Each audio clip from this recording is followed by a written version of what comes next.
and I'm basically from civil service background.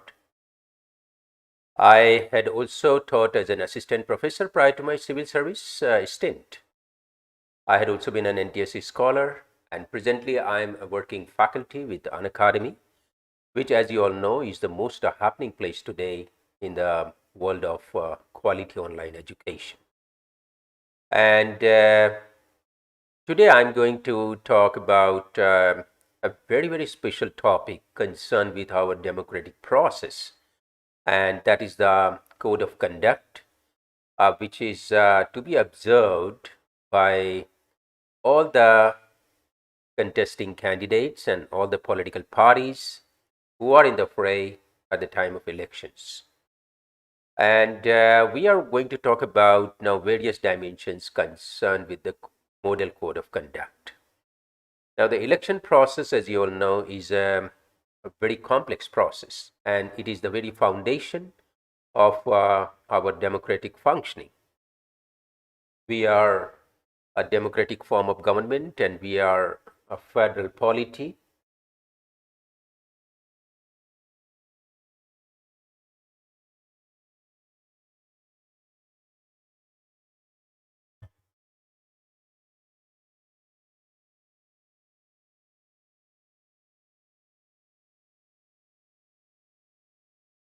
And as you all understand it,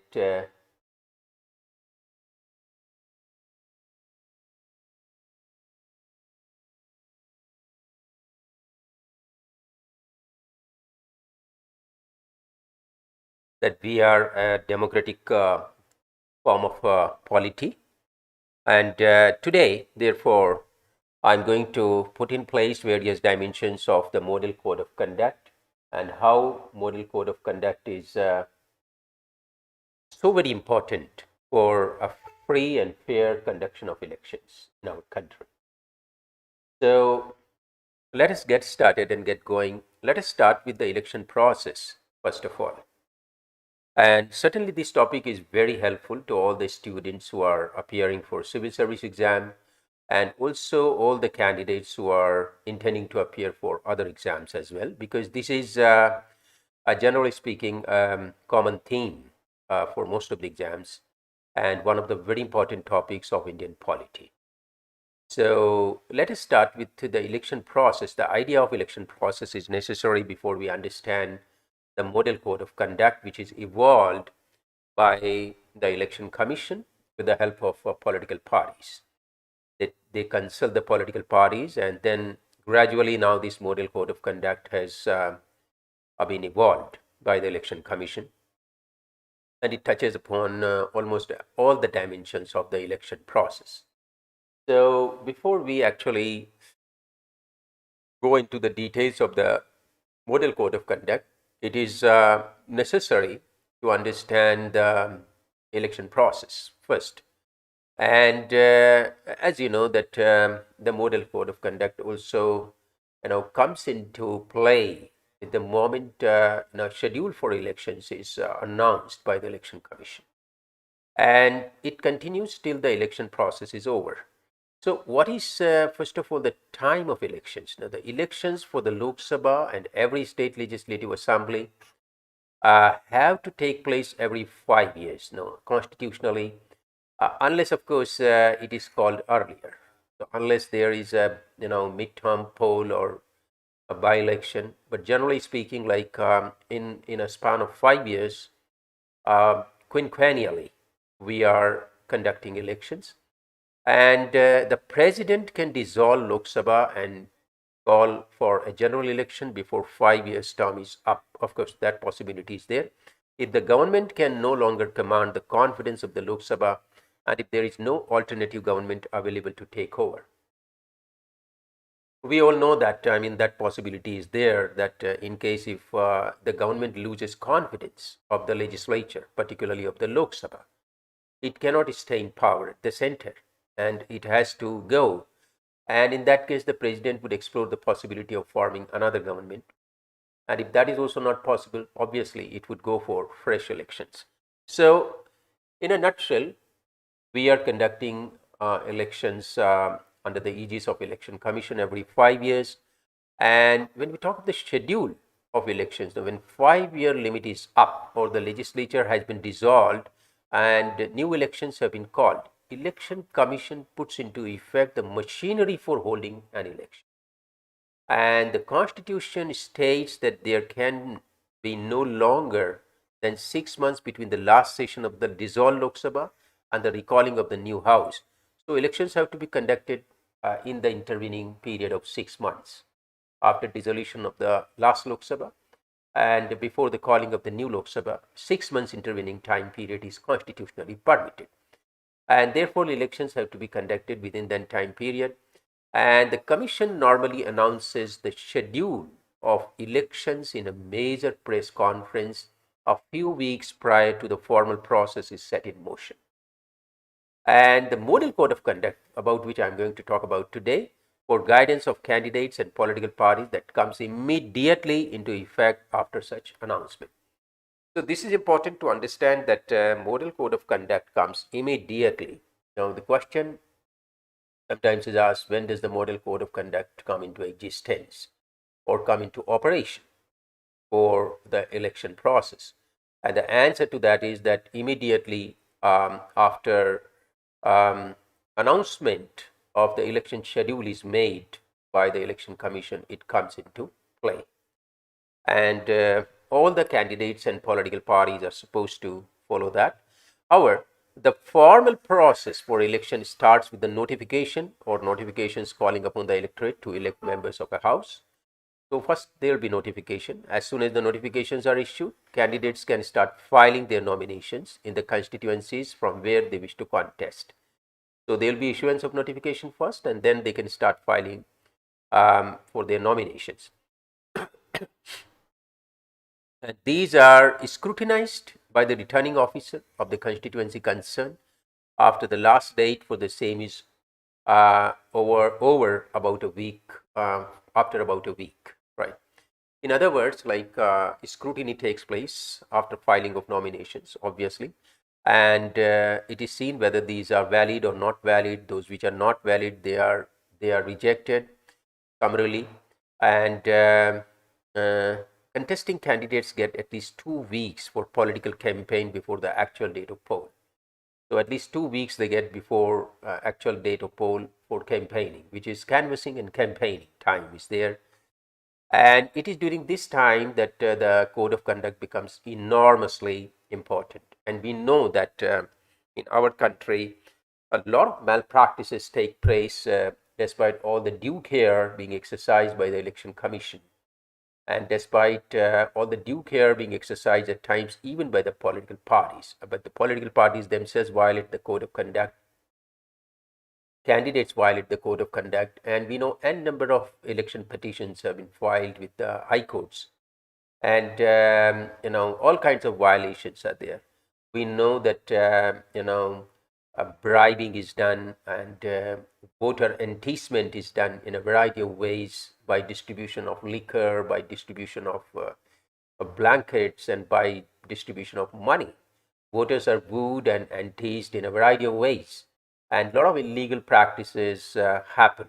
And we are aware of these practices, that a lot of surveys have been conducted, and they have revealed that quite a sizable percentage of voters are affected by this bribing.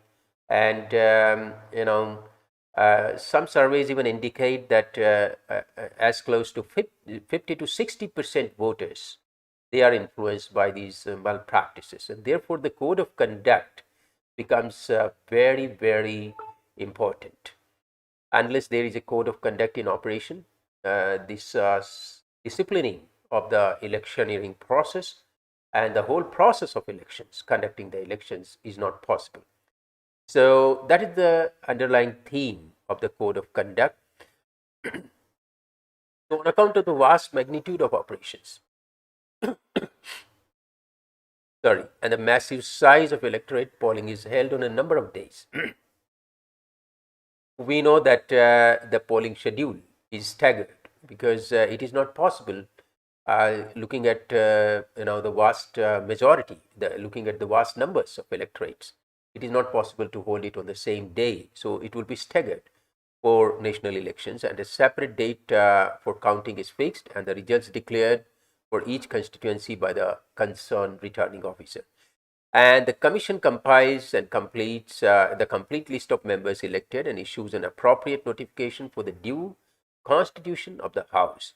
And with this, the process of elections is complete, and the president in case of the Lok Sabha and the governors of the concerned states in case of the state assemblies can then convene their respective houses to hold their sessions. This is how the process actually broadly takes place. And of course, oath or affirmation, oath has to be taken by the contesting candidates. Constitutionally, it is a bounden duty, and it's an obligatory requirement. It is necessary for a candidate to make and subscribe an oath or affirmation before an officer authorized by the election. And for any particular election, the authorized persons are principally the returning officer and the assistant returning officer for the constituency.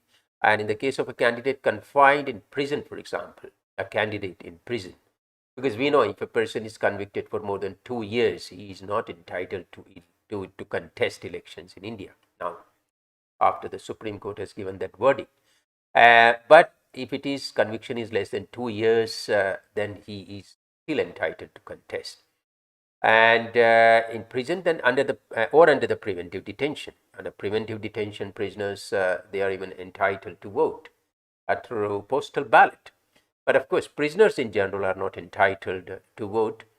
The superintendent of the prison, in that case, or the commandant of the detention camp in which he is so confined or is under such detention, is authorized to administer that oath, right? And in the case of a candidate confined to bed in a hospital, for example, due to some illness or some physiological problem, then the in charge of the hospital, superintendent in charge of the hospital, or the medical practitioner attending on him is authorized to carry out the oath. And if a candidate is outside India, for example, the Indian ambassador or the high commissioner, as the case may be, or the diplomatic consular authorized by him can administer the oath or affirmation. The candidate in person is required to make the oath or affirmation immediately after presenting his nomination papers, and in any case not later than the day previous to the date of scrutiny.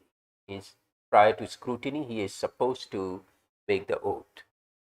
Now, let us talk about the election campaign, where the code of conduct really seriously is implemented and becomes very so to say paramount in the whole process of electioneering and the whole process of conduction of elections. This is one common theme which all political parties are concerned about and all candidates are concerned about, so that the whole idea is that everybody should have fairness, and everybody should have equal access to the available resources for canvassing and campaigning, and nobody should be discriminated against. At the same time, the ruling party candidates, they should not be abusing or misusing their resources at their command, official resources at their command.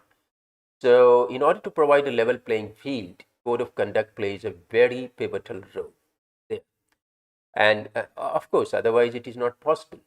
Some rigorous code of conduct is required, and this is how this model code of conduct has been evolved in consultation with the political parties. And the campaign is the period when the political parties put forward their candidates and arguments with which they hope to persuade people to vote for their candidates and parties. So obviously this is a game of persuasion after all, cajoling and persuading the electorate to vote for their candidates. Candidates are given a week to put forward their nomination, right? A week's time. And these are scrutinized by the returning officers, and if not found to be in order, they are rejected after a summary hearing. We have already seen that. And the validly nominated candidates can withdraw within 2 days after nominations have been scrutinized. After scrutiny, within 2 days, they can withdraw, those who want to withdraw. The official campaign lasts at least 2 weeks from the drawing up of the list of nominated candidates. So once the list of nominated candidates is drawn up, at least a couple of weeks, 2 weeks, the campaign would last, and officially ends 48 hours before polling closes. because the campaigning officially comes to an end 48 hours prior to the closure of the whole polling process. So the polling process, for example, is completing at 6 p.m. on a certain date, then 48 hours before that, right, this whole campaigning would come to an end. Now, here it is important to understand during the election campaign, the political parties and contesting candidates are expected to abide by a model code of conduct evolved by the Election Commission. So, it is evolved by the Election Commission on the basis of a consensus, means all parties, all parties, they should agree to it, right? Consensus should be there. All should agree among political parties.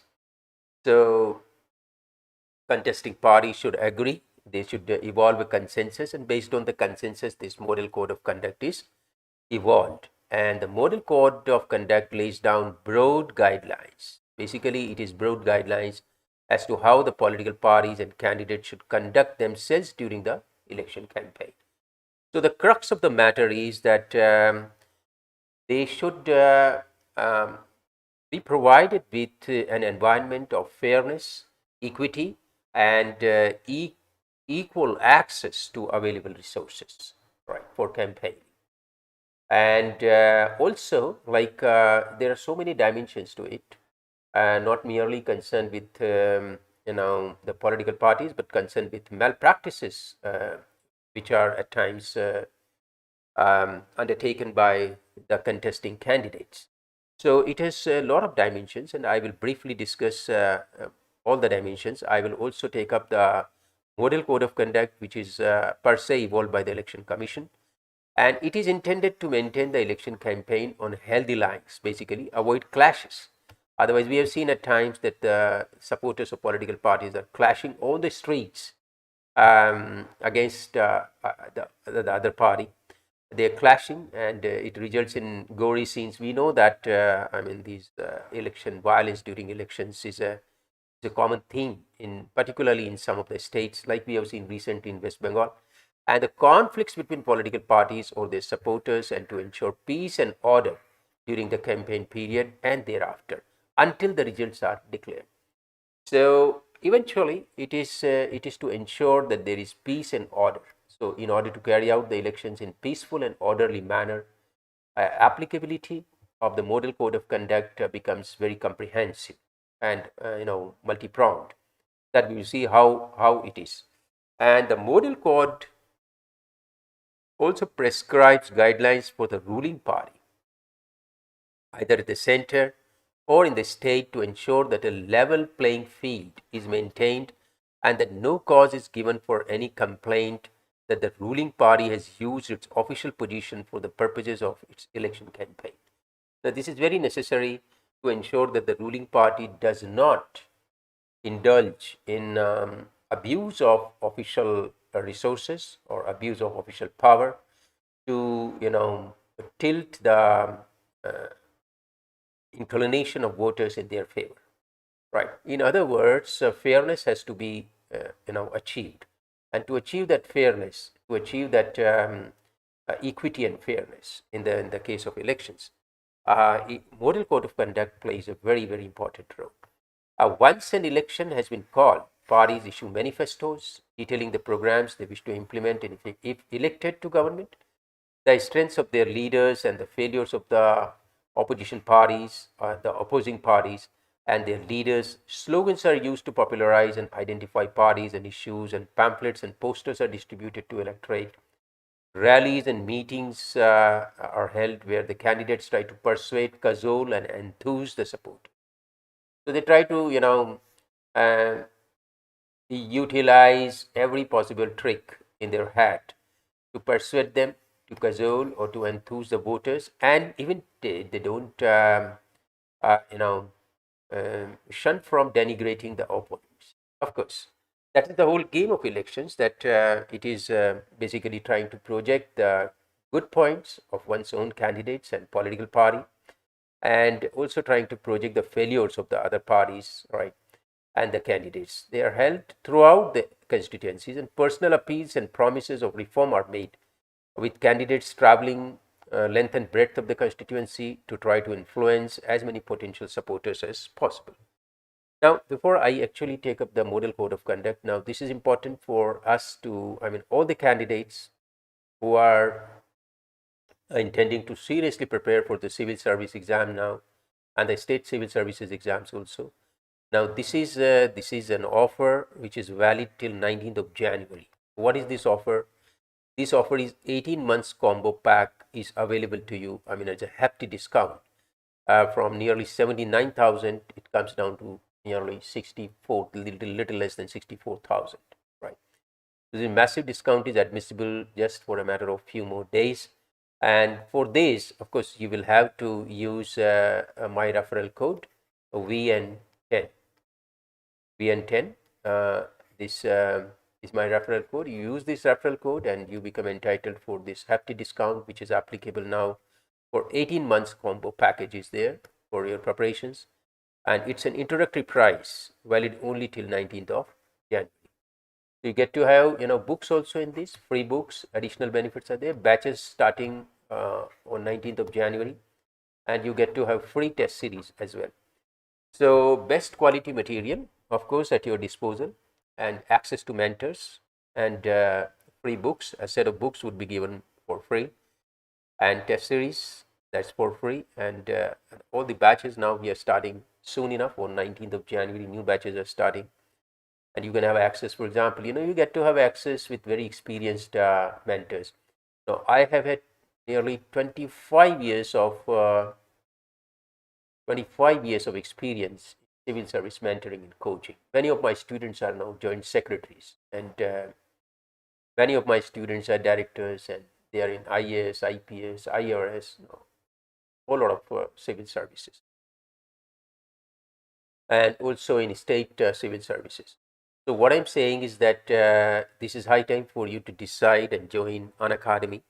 And recent results, they have proven beyond doubt the mettle and power of Unacademy, that Unacademy actually means a business of success, right? Actually, it means that you can see that whole lot of ranks, 7 ranks in 7 selections in top 20, and 20 selections in 21 to 100, and 140 selections in 101 to 761. Put together, it would come to more than 170 selections, which is a whopping number. What I'm saying is that this is high time. You can also be one of them, and it is quite possible. And it is possible because you get to have a contact and training and guidance from highly experienced faculties. This is, I think, for the first time that in India, that at such a large scale, students are able to have access to quality content and quality education and quality preparation, qualitative preparation online. Unacademy has unleashed this great feed for the first time, right? So what I'm saying is that you should now make up your mind and decide at the earliest. Now, batches are starting 19th of January for 2022, with the very senior faculties involved in that. Rakesh Verma from civil service background, he too. I'm there from civil service background. A whole lot of other, great faculties are there. Siddharth is there, Sudarshan. So these faculties, with great experience. My friend Sachin Arora is there. Ramesh Singh is there. And a whole lot of, great faculties. This is high time. What I'm saying is that you should decide. Mrunal is there. And direct access to the mentors, with great experience is possible now for the first time. And generally speaking, like, it is not possible in many of the coachings, but in Unacademy, everything is possible. In Unacademy, if you take admission here, everything is possible. You can realize your dream just in a matter of 1 year. And if someone miss out on that 1 year, certainly within 2 years, you can achieve your dream of becoming IAS officer. That I can say with certainty, because of the simple reason that you get to have access to quality classes, quality material, quality training, and quality preparation for your personality test eventually, right? So this is a power pack, so to say, for success. And now all of optional subjects now also being started from the month of January. You can see Rakesh is here, then Ranganathan, history, Rakesh, public administration, and Deepika madam is there for PSIR. My friend Sachin is there for geography, and in philosophy, Avinash Sinha is there. So whole lot of senior faculties. I mean, it is so to say a rare occurrence which is happening. Rare occurrence. I say rare occurrence because very senior faculties are associated with Unacademy now, for the simple reason that millions of students are now associated with Unacademy, and they are realizing their dreams, right, and making their bright future. So for you, it could be like you could be one of the successful candidates this year, and for that, the only thing you have to do is decide to join, right, immediately. And one good thing is that you also get to have 0% interest based loan facility. So if you are serious to get into civil service but you are short of money, then definitely you can apply online for loan and repay in easy installments. Flexible tenure is there, and Iconic Courses subscription is unique in that sense that you get to have greater access to live mentoring and study planner, mains, question answer practice sessions, open house with educators. So these are rare facilities, right? Because most of the time you'd find that the senior professors and mentors, they really can't spare time. But here in Unacademy, it is possible that I shall be able to provide you extra time, and other mentors will be able to provide you extra time, clearing all your doubts and making sure that your preparation is robust and comprehensive and holistic, so that you, at the end of the day, the idea is that you should be able to achieve success, right? So this is quite possible. Iconic subscriptions, just by paying a little extra amount, you can avail of all these extra facilities. Plus, of course, you get to have 16th of January now, this combat. We are having periodically this combat being organized. This is civil service exam combat, where you'll be asked 56 questions in 1 hour. And you can achieve, scholarships. You can win scholarships up to 100% scholarships possible for first three rankers, and top fourth to the 10th rank, 75% scholarship, 50% scholarship up to 50 rank, 25% scholarship for 51 to 500, and put together total 4 crores plus worth of scholarship, I think. But all you need to do is use this code VN10, and you get to have the entry. VN10 is my referral code. This referral code will open so many avenues for you. One of the avenues is you will have entry into combat. Another is you will have always 10% discount in all the subscriptions, right? And a whole lot of other benefits will also accrue to you. Just use the referral code. Now let us talk about the model code of conduct evolved by the Election Commission of India. We have already understood that model code of conduct immediately comes into existence the moment schedule for elections is announced, and it continues to remain in force till the election process is over. And we have also understood the rationale behind model code of conduct, and we have understood that in the context of present complexities of elections and so many malpractices which are illicitly and illegally being carried out by candidates and political parties, a model code of conduct becomes indispensable in order to ensure free and fair elections in the country, which is a very basis for our democratic functioning. Because unless credible elections are held, and unless people develop faith and trust in elections, it will not be possible for the government to really enjoy any credibility and trust of the people. And the very root and basis of democratic functioning will collapse in the absence of free and fair elections.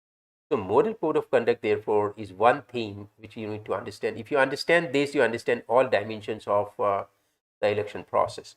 Now, the general conduct, first of all, let us talk of that. General conduct, the no party or candidate shall include in any activity which may aggravate existing differences or create mutual hatred or cause tension between different castes and communities, religious or linguistic.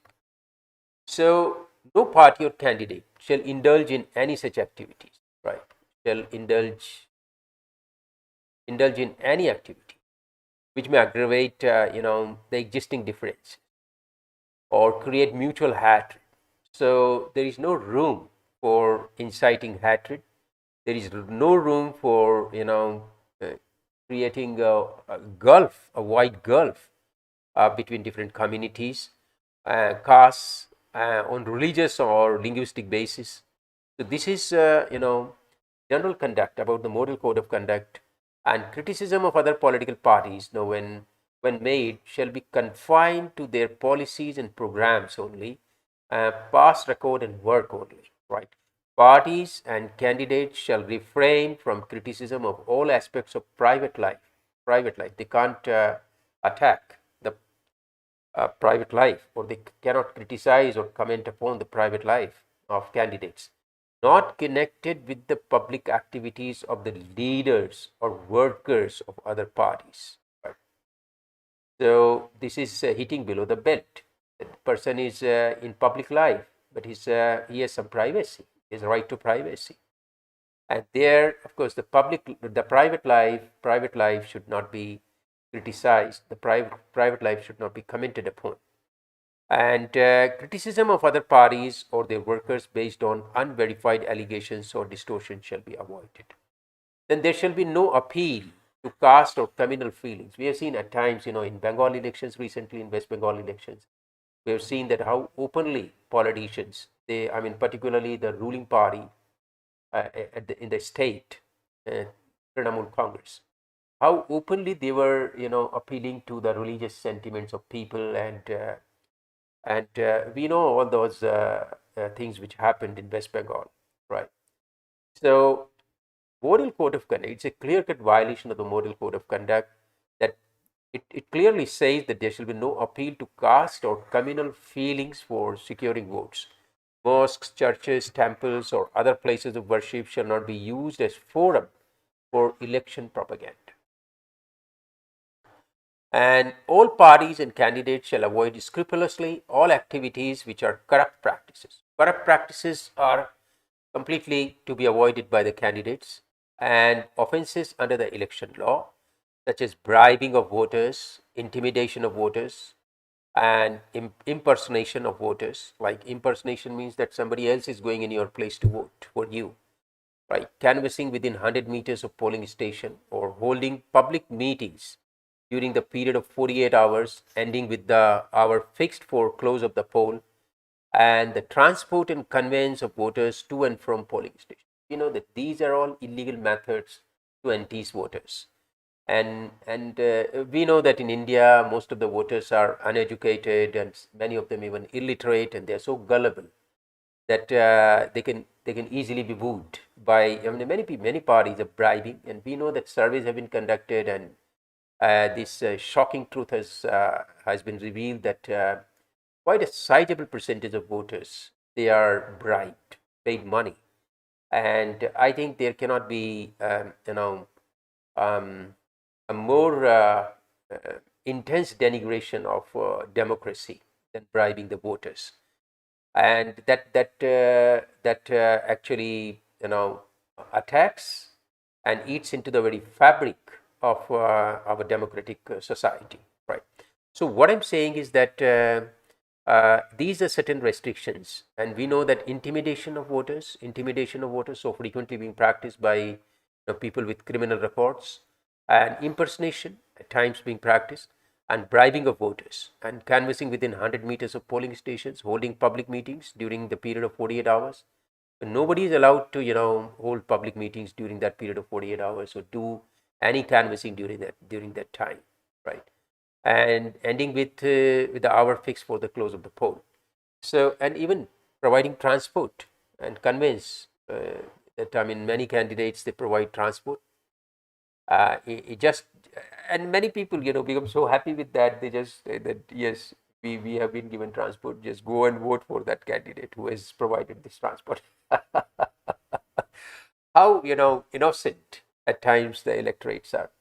So what I'm saying that these are all violations of model code of conduct, and the right of every individual for peaceful and undisturbed home life shall be respected. However much the political parties or candidates may resent his political opinions or activities. Now, organizing demonstrations or picketing before the houses of individuals by way of protesting against their opinions or activities shall not be resorted to under any circumstances. So this is very important, that they cannot create a ruckus before their houses, before the houses of voters or candidates, and cannot create a scene. The Model Code of Conduct clearly prohibits that, and no political party or candidate shall permit its followers to make use of any individual's land, building, compound wall, etc., without his permission, for erecting flag staffs or suspending banners or pasting notices or writing slogans without the permission of the person concerned. All these are violations of Model Code of Conduct, which are very frequently being violated. And political parties and candidates shall ensure that their supporters do not create obstructions or break up meetings and processions organized by other parties. I mean, we know that violence is done, disruptions are done, gundas are being hired, goons are being hired, and they go and disrupt the meetings and of the other political parties. And workers or sympathizers of one political party shall not create disturbances at public meetings organized by another political party by putting questions orally or in writing or by distributing leaflets of their own party. Right. Processions shall not be taken out by one party along places at which meetings are held by another party. It should not be a situation of a clash. Police has to be informed in advance, and alternative routes have to be discovered, so that both can undertake their own processions without any violence, peacefully, without clashing with each other, right? And posters issued by one party shall not be removed by workers of another party at the same time. Now, as far as the meetings are concerned, there are so many restrictions and disciplining issues concerned with the code of conduct. The party or candidate shall inform the local police authorities of the venue and time, कौन से स्थान पर होगा और किस वक्त होगा, any proposed meeting, right, well in time so as to enable the police to make necessary arrangements. ये बहुत ज़रूरी है, because we have seen at times the violence at the venue of the meeting. So police has to be there to protect and to ensure law and order there, and for that they have to be informed well in advance for controlling traffic and maintaining law and order, peace and order there. And then further it says a party or candidate shall ascertain in advance if there is any restrictive or prohibitory order. यदि पहले से कोई prohibitory order है in force in the place proposed for the meeting, if such orders exist, they shall be followed strictly, right? And if any exemption is required from such orders, it shall be applied for and obtained well in time. If prohibitory orders are there, and if the candidates or the parties feel that exemptions are required, they want to have meeting there despite the prohibitory orders, then permission has to be obtained well in advance from the district authorities or the concerned authorities. And if permission or license is to be obtained for the use of loudspeakers or any other facility in connection with any proposed meeting, the party or candidate shall apply the authority concerned well in advance and obtain such permission or license. Organizers of a meeting shall invariably seek the assistance of the police on duty for dealing with persons disturbing a meeting. Meeting disturb होती है तो आपको खुद को violence नहीं करना है, आपको पुलिस की हेल्प लेके और उसको सैटेराइट करना, or otherwise attempting to create disorder, because there will be people who will be at times hell-bent in creating disorder, we know that. And organizers themselves shall not take action against such persons, right? They will themselves not take action. They have to take the help of police, inform police authorities, and then those who are creating disturbance will be taken care of by the police. Now, as far as the procession is concerned, procession के बारे में क्या model code of conduct बोलता है? that a party or candidate organizing a procession shall decide beforehand the time and place of the starting of the procession. कब कहाँ से procession start होगा, route क्या होगा to be followed, and the time and place at which the procession will be terminated, and there shall be ordinarily no deviation from that program. The organizers shall give advance intimation to the local police authorities of the program so as to enable the latter to make necessary arrangements. Police को पहले से बताना पड़ेगा ये procession कहाँ कहाँ से गुजरेगा और वो उसका रूट क्या होगा, so that arrangements can be made. And also the organization shall ascertain if any restrictive orders are in force in the localities through which the procession has to pass, and shall comply with those restrictions, especially by competent authority, unless exempted by competent authority. Any traffic regulations or restrictions shall also be carefully adhered to, and the organizers shall take steps in advance to arrange for the passage of the processions so that there is no block or hindrance or to traffic. ये नहीं कि procession की वजह से जो है traffic is disrupted or traffic is completely blocked for hours together, right? So all these issues have to be carefully taken care of, and they are otherwise violations under the Model Code of Conduct. If the procession is very long, for example, it shall be organized in segments of suitable lengths so that at convenient intervals, especially at points where the procession has to pass road junctions, the passage the passage should not hold up the traffic, and it should be allowed only in segments. So in other words, I mean, orderliness has to be there, traffic should not be disrupted. Long processions, at times we see that long processions are there, some processions running into at times even kilometers. So obviously this will create a lot of nuisance, traffic nuisance, particularly disrupt traffic and block traffic for long hours. So that completely has to be avoided, and the police, in association with the police, right, the organizers have to find solutions to this, and in an orderly manner only they have to do it. Otherwise this is a violation of Model Code of Conduct. And processions shall be so regulated as to keep as much to the right of the road as possible, and the direction and advice of the police on duty shall be strictly complied, obviously. So order must be there, and discipline must be there, and there should be no unruliness in that. And if two or more political parties or candidates propose to take processions over the same route से जुलूस निकालना है यदि, right, or parts thereof, then about the same time, or time भी same है यदि, the organizers shall establish contact well in advance and decide upon the measures to be taken to see that the processions do not clash. मतलब violence तो नहीं हो जाए उस, cause hindrance to traffic jam तो नहीं हो जाएगा. Assistance of the local police shall be availed for arriving at satisfactory arrangements and solutions to that problem, and for this purpose the party shall contact the police at the earliest opportunity. कई बार ऐसा होता है, processions की वजह से जो है बहुत हिंसा होती है, क्लैशेस होते हैं, कई लोगों की जान चली जाती है, बीटिंग होती है, हुलीगानिज्म होता है, और पब्लिक प्रॉपर्टी को डिस्ट्रॉय किया जाता है. ये सारी प्रॉब्लम्स होती है, right. And sometimes it flares up to such an extent कि वो नेशनल न्यूज़ बन जाती है. So that means that if the organization is not properly done, if the organizers don't contact the police authorities and don't create alternative routes and avoid situations of conflict and avoid the same route and the same time, thoda sa it has to be, lag and lead has to be there. Some routes can be used by, or even if the time is same, the routes have to be different. And if the route is same, then timings have to be different. And that way the problem is to be sorted out. So this is what the Model Code of Conduct, it lays down very meticulously all aspects and dimensions of peaceful and orderly, free and fair conduction of elections. So if the Model Code of Conduct is really adhered to properly, I mean, definitely, not only the conduction of elections will be free and fair, but it will enhance the credibility of the whole election process in the eyes of the general public to a great extent, and in the eyes of the world to a great extent.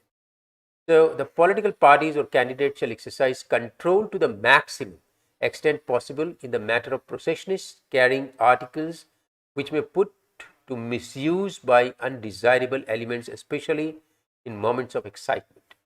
तो ऐसी चीज़ें वो साथ में लेके ना चले जिससे मोमेंट्स ऑफ एक्साइटमेंट के अंदर जो है that flares up violence or that incites violence and that creates ruckus or that creates unruly scenes there. Then the carrying of effigies purporting to represent members of other political parties or their leaders, burning such effigies in public and such other forms of demonstration shall not be countenanced by any political party or candidate. तो ये बहुत ज़रूरी है that they are not countenanced by any political party or candidate. So, I mean, that has to be completely avoided. Then polling day के ऊपर भी model code of conduct it talks about this. All political parties and candidates shall, for example, cooperate with the officers on election duty to ensure peaceful and orderly polling and complete freedom to the voters to exercise their franchise. That is the gist of the democratic process, that the candidates must be able to have access to polling booth freely without fear. But we have seen in the West Bengal case recently that many candidates belonging to a particular political party, they were not allowed by goons to even reach the polling stations, and those who had reached, they were not allowed to vote. And those who had voted, when it was known that they had voted for the other party, they were beaten up and some of them were murdered. And even if they reached home safely, then subsequent day they were beaten up and murdered. And even if that whole process passed off peacefully, finally results were declared and it came to be, it was known that that particular party was not winning, or the candidates were not winning, then they burned their homes and they killed many of them. Even ladies were killed, children were killed. I mean, that is the height of what to say, the most undemocratic method. Undemocratic, violent, brutal, and that is the height of inhumanity. In fact, under no dispensation can such things be allowed. Forget elections. Even otherwise, such things cannot be allowed in any civilized society. People just killing in the name of elections, just killing others because they belong to a different political opinion. I mean, that was too much, which happened in West Bengal.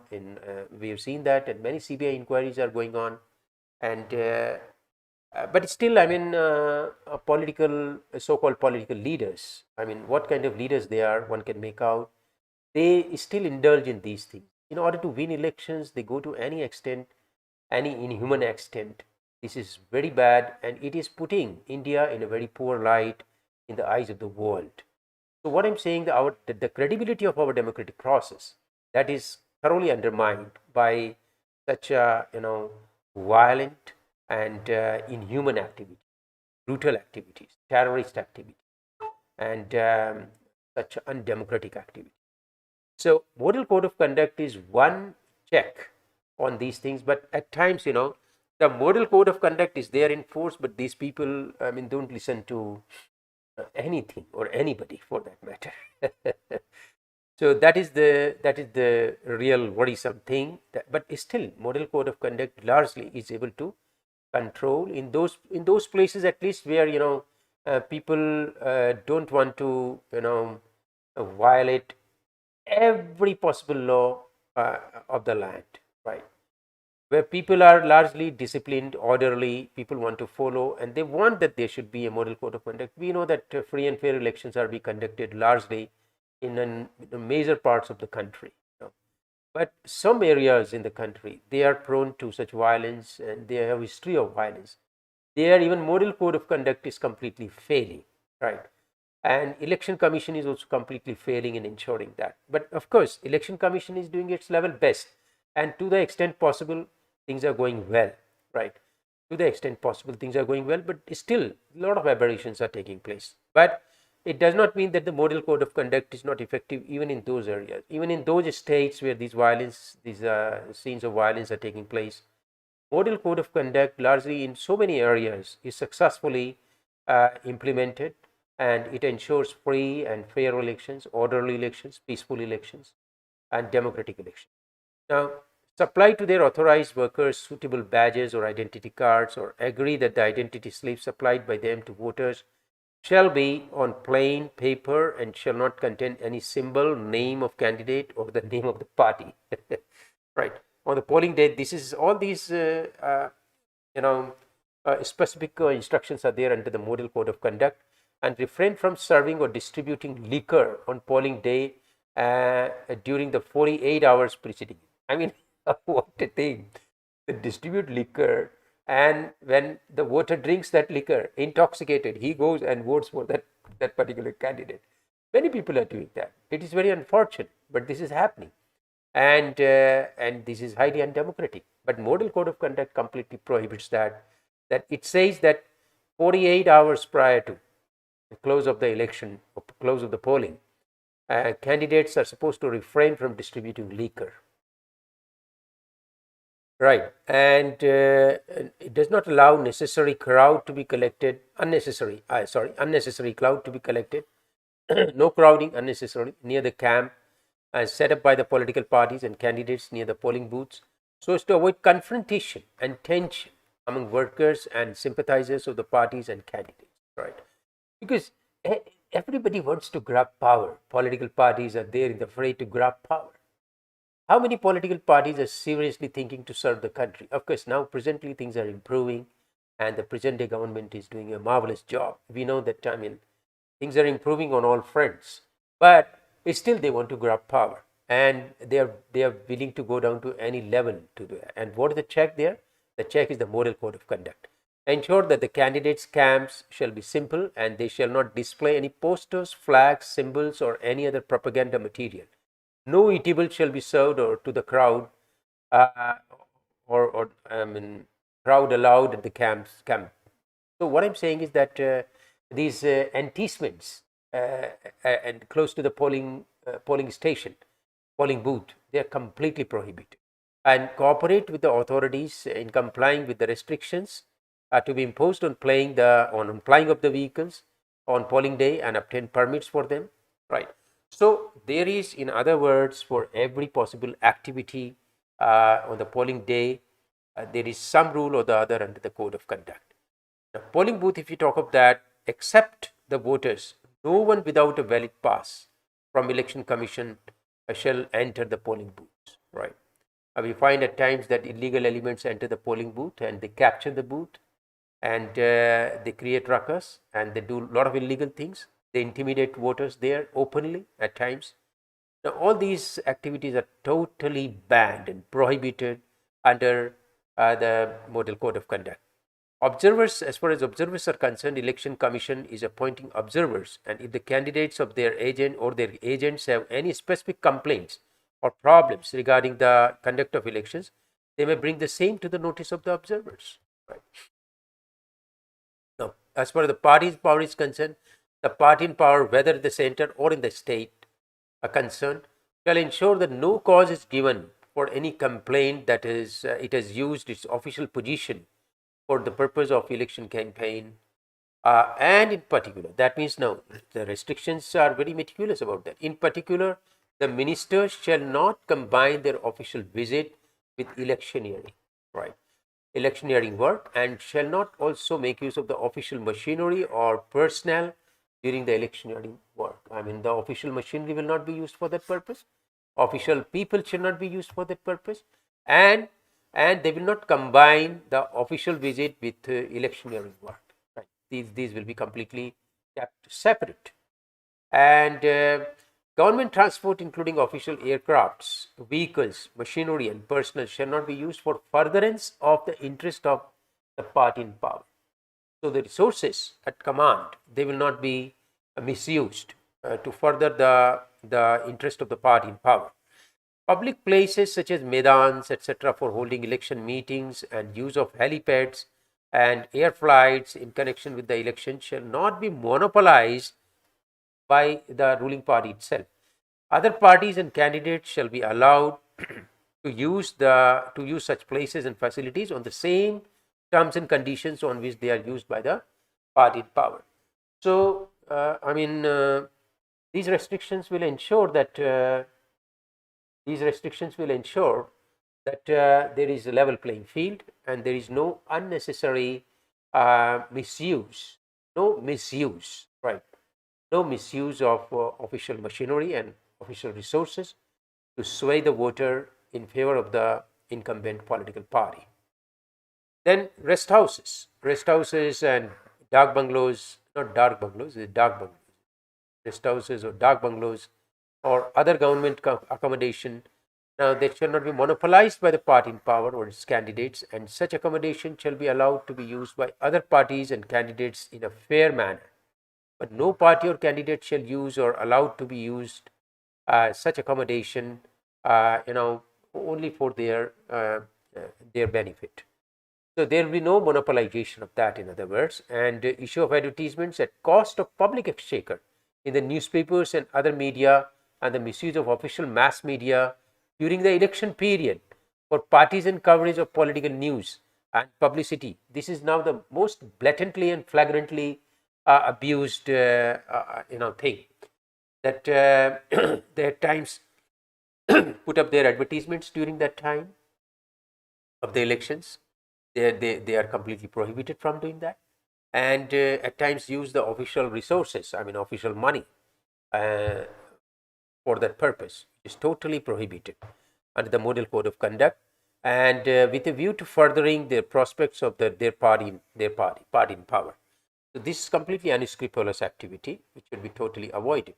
Ministers and other authorities shall not sanction or grant payment out of discretionary funds during this time, from the time of elections are announced to the time they are completed.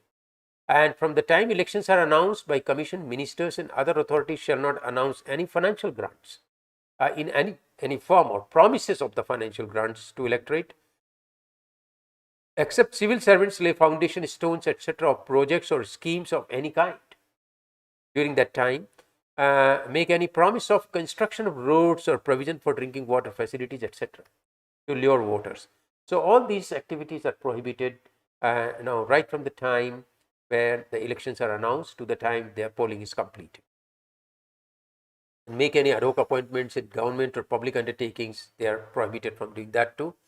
The commission shall announce the date of any election, which shall be the date ordinarily not more than 3 weeks prior to the date on which the election notification is likely to be issued in respect of such elections. Ministers of central or state government shall not enter any polling station or place of counting except in their capacity as a candidate or voter or authorized agent. Not as a minister, but except in their capacity. They can enter in capacity as a candidate, they can enter capacity of a voter, they can enter in capacity of an authorized agent, agent of that political party, they can enter. Not otherwise. As a minister, they cannot. And guidelines are there for election manifestos also. Time being short, I will not go into the details of all this. So what I'm saying, that guidelines are there for election manifestos. Prohibitory period of release for manifestos is there. Now, section 126 of the Representation of People Act is often talked about, right? And it talks about prohibition of public meetings during period of 48 hours ending with the hour fixed for conclusion of the poll.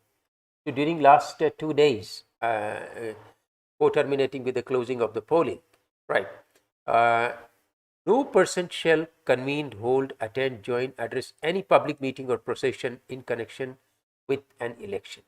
Section 126 I am talking about of the Representation of People Act 1951, right? Or display any public, display to the public any election matter by means of cinematograph, television, or other similar apparatus.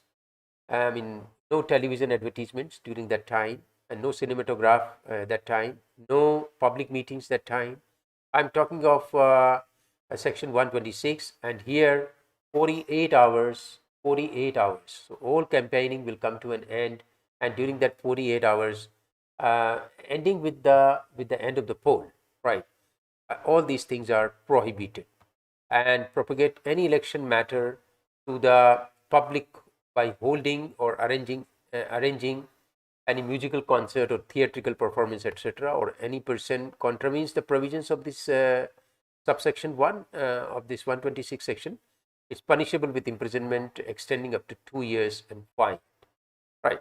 So what I'm saying in this section, the expression election matter means any matter intended to or calculated to influence or affect the result of the election. So it is a very comprehensive basis. Any matter intended or calculated to influence or affect the voters. So, and we know several instances are there where a lot of high court cases are there, and we can see, like, for example, one particular case which I can discuss with you briefly is the Saidesa Doraisamy versus Stalin, MK Stalin, Madras High Court case, where model code of conduct was seemingly violated. Case was filed, election petition was filed with the Madras High Court, and they went into it, and of course, eventually in this particular case, the petition was dismissed. But in any case, what I'm saying, that a whole lot of charges, they say that they distributed money and they influenced voters, they distributed liquor, and what all things are not there in the case. It is an eye opener when one goes through this. They distributed courts and other material benefits were distributed, and a whole lot of violations are there in the case. A distribution of money, charges of distributing money to the voters of Kolathur constituency, talks about that. And so many recorded illegal acts are there. Police complaints are there, and so the petitioners has sought relief of declaring the elections of this written candidature of this assembly constituency as null and void. Eventually, of course, in this particular case, because no substantial evidence was found, based on no substantial evidence being there to support these allegations, the case was eventually, petition was dismissed by the High Court. But what I'm saying is that there are a number of petitions alleging violations of model code of conduct in various places, in various states of the country, and of course that goes on. So it's a tussle, basically. Model code of conduct is trying to discipline the political parties and candidates, but those who are hell-bent on creating and doing undemocratic things, they still lock horns with the authorities, and eventually there is a court case. Sometimes the courts declare, even courts can declare that election, the whole process null and void, and order for re-elections. But that is few and far between, right? More often than not, we find that these petitions, in the absence of any substantive evidences, right, they are dismissed. And but still, the role and significance of the model code of conduct is really paramount and great, and it is this model code of conduct which is actually able to ensure free and fair election, conduct of free and fair elections in peaceful and orderly manner in larger major portions of the country, and that has really been able to successfully establish credibility of the whole election process in the country, which is very necessary to uphold the democratic values as enshrined in our constitution. So with that, I will end my talk. Now, please remember, my name is Vishrut Abhinna. Follow me up on my other videos as well, and please do make use of the referral code VN10 and take to Unacademy subscription today, right? And don't give up on your dreams. You can achieve them, definitely, with persistence and proper mentoring and proper guidance being provided. You can definitely realize your dream and your vision. So with these words, I wish you all the very best of success, and see you all in the plus courses then.